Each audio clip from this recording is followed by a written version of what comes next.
क्या आप जानते हैं कि आत्माओं की दुनिया कैसी होती है? भूत, प्रेत, पिशाच कहाँ और कैसे रहते हैं? आज तक कोई भी सच्चाई को नहीं जान पाया।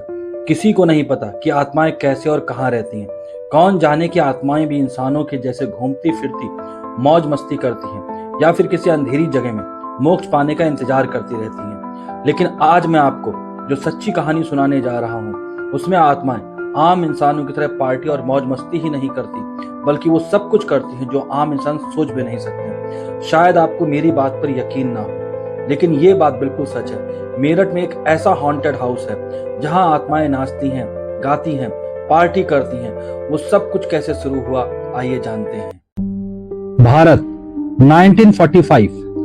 उस समय के भारत में बहुत सी अंग्रेज बस्तियां थीं और उसी में एक बस्ती मेरठ शहर के कैंट एरिया में जीपी ब्लॉक में भी थी।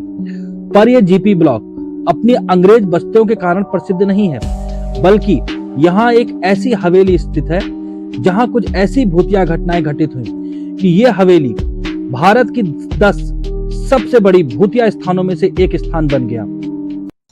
कहा जाता है कि 1945 में इस हवेली में एक अंग्रेज अफसर जिसका नाम डेविड था अपने परिवार के साथ यहाँ रहा करता था और उसका परिवार हंसी खुशी इस हवेली में रहते थे। कहा जाता है कि यहाँ श्यामलाल नाम का एक गार्ड नौकरी करता था। रोज की तरह श्यामलाल 1945 की उस सर्द स्याह रात में अपनी ड्यूटी पर था, पर आज उसके साथ कुछ ऐसा होने वाला था कि वो उसके विश्वास और कल्पनाओं से भी परे था। ड्यूटी करते हुए काफी देर हो गई थी और रात गहराती जा रही थी। तभी अचानक श्यामलाल को लगा कि कोई उसके पीछे चल रहा है, पर जब उसने पीछे मुड़कर देखा वहां कोई नहीं था। श्यामलाल को लगा कि शायद उसका कोई भ्रम होगा और वो ये सोचकर आगे बढ़ गया। अभी श्यामलाल कुछ आगे ही बढ़ा होगा कि तभी उसे लगा कि कोई उसके कान में कुछ फुसफुसा रहा है। श्यामलाल ने इधर उधर देखा, लेकिन उसे कोई दिखाई नहीं पड़ा। श्यामलाल जैसे ही आगे बढ़ा उसे फिर लगा कि कोई उसके कान में कुछ फुसफुसा रहा है। उसे ध्यान से सुनने की कोशिश की तो उसे लगा कोई उसे खाने की कुछ चीजें मांग रहा है। श्यामलाल ने ध्यान से सुना, उसे ये आवाज पहचानी सी लगी कि आवाज किसकी है, और जैसे ही उसने उस आवाज बोल देने वाले को पहचाना, श्यामलाल एकदम से घबरा गया। उसका चेहरा एकदम से सफेद पड़ गया और वो अपने मालिक की हवेली की ओर भाग। श्यामलाल डर से बेतहाशा भागता जा रहा था। उसका चेहरा एकदम सफेद पड़ चुका था और बस उसे ये हो रहा था कि किसी तरह वो हवेली के गेट तक पहुंच जाए। श्यामलाल भागता हुआ गया और उसने जोर जोर से हवेली का गेट खटखटाना शुरू किया। अपने मालिक डेविड को आवाज देनी शुरू की, सर डेविड सुनिए, open the door, sir David सुनिए, ओपन द डोर। उसकी आवाज को सुनकर हवेली में रहने वाले अंग्रेज ऑफिसर डेविड बाहर निकल कर आए और उन्होंने श्यामलाल से पूछा कि क्या बात है। श्यामलाल ने बताया, सर वो मुझे सर डिसूजा आवाज दे रहे हैं। डेविड ने यह सुना और श्यामलाल से कहा, क्या तुम पागल हो गए हो? डिसूजा कैसे तुम्हें आवाज दे सकता है? श्यामलाल ने कहा, सर मैंने अपने कानों से सुना है, सर डिसूजा ही आवाज दे रहे थे। डेविड ने कहा, श्यामलाल क्या तुमने कोई शराब वगैरह तो नहीं पी है? श्यामलाल ने कहा, भगवान की कसम सर मैंने कोई शराब नहीं पी है। डेविड ने कहा, श्यामलाल तुम थक गए हो और जाओ जाकर आराम करो। ये कहकर डेविड अपने कमरे की ओर चले गए। पर श्यामलाल की बातों ने डेविड को भी परेशान कर दिया था। कैसे डिसूजा आवाज दे सकता है? क्योंकि डिसूजा को मरे तो पूरे 5 दिन हो चुके हैं। वो मरा हुआ डिसूजा कैसे किसी को आवाज दे सकता है? डेविड ये सोच ही रहे थे। अगले दिन जब डेविड अपनी ड्यूटी पर जा रहे थे तो उन्होंने कुछ लोगों की बातों को सुना, जिससे उनको पता लगा कि उनको भी रात में डिसूजा की आवाज सुनाई पड़ी, जो उनसे खाने के लिए अंडा, ब्रेड और बटर मांग रहे थे। ये सभी लोग बहुत डरे हुए थे और भयभीत होकर आपस में बात कर रहे थे। इन सब की बातों ने डेविड को बहुत परेशान कर दिया था कि कैसे ऐसा संभव है, क्योंकि खुद वो डिसूजा के फ्यूनरल में गए थे। दरअसल डेविड और डिसूजा बहुत अच्छे मित्र थे। दोनों एक साथ ही एक ही ऑफिस में काम करते थे और एक साथ ही लंच डिनर वगैरह करते थे। वे इतने अच्छे मित्र थे कि कई सारी बातें वो एक साथ शेयर करते थे और एक साथ ही ड्यूटी पर जाते थे। लेकिन 5 दिन पहले ही एक ऐसी दुर्भाग्यपूर्ण घटना घटी कि जब डिसूजा अकेले अपने किसी ऑफिस के काम से जा रहे थे तो उनका एक्सीडेंट हो गया और उनकी वहीं पर मृत्यु हो गई। डिसूजा के अंतिम संस्कार में कैंट छावनी में रहने वाले सभी अधिकारी उपस्थित थे। यहाँ तक कि डेविड ने स्वयं उसको अंतिम श्रद्धांजलि दी थी और बहुत रोए थे।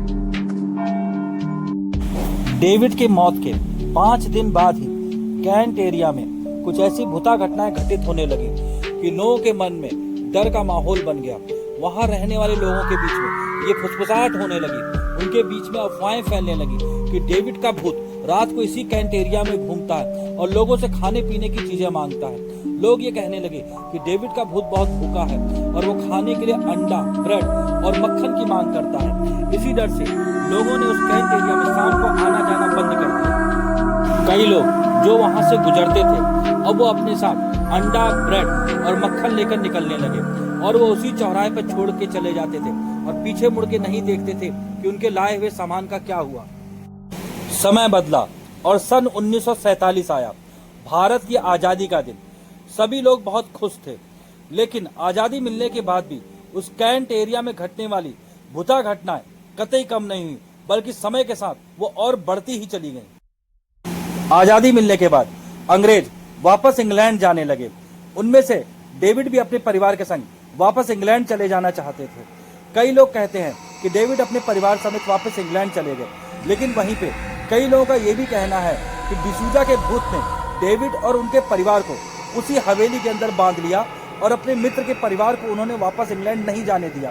धीरे धीरे भूख और प्यास से डेविड और उसके परिवार की मृत्यु उसी हवेली के अंदर हो गई। समय के साथ जीपी ब्लॉक की इस भूतिया हवेली में और भूतिया घटनाएं होनी शुरू हो गई। कहा जाता है कि अक्सर यहाँ पे लाल साड़ी में पहने हुए एक औरत को छत के ऊपर घूमते हुए देखा जाता है। उस औरत की आंखें इस तरीके की हैं जो किसी भी देखने वाले के दिल में सिहरन पैदा कर दें। कभी कभी वो औरत हवेली के कमरों के अंदर भी अकेली चुपचाप बैठी रोती हुई भी सुनाई पड़ती है, जिससे लोगों के मन में इस हवेली के प्रति और डर बढ़ गया है। धीरे धीरे लोगों के मन में ये डर और गहरे बैठता चला गया कि इस हवेली में बहुत सारे भूत हैं। लोगों का ये भी कहना है कि देर अंधेरी रात में यहाँ मोमबत्ती की रोशनी में कुछ लोग बियर और शराब की पार्टी करते हुए भी देखे गए।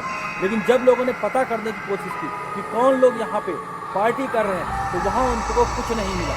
कुछ लोगों का ये भी कहना है ये पार्टी करने वाले और कोई नहीं बल्कि उन अंग्रेजों की आत्माएं ही हैं जो यहाँ पार्टी करती हैं और उनकी आंखें ऐसे शून्य को घूरती हैं कि किसी भी देखने वाले के मन में सिहरन पैदा कर दें। इसी तरीके से ये जीपी ब्लॉक अपनी भूतिया घटनाओं के लिए बहुत फेमस है और भारत के 10 सबसे ज़्यादा हॉन्टेड प्लेस में से एक माना जाता है।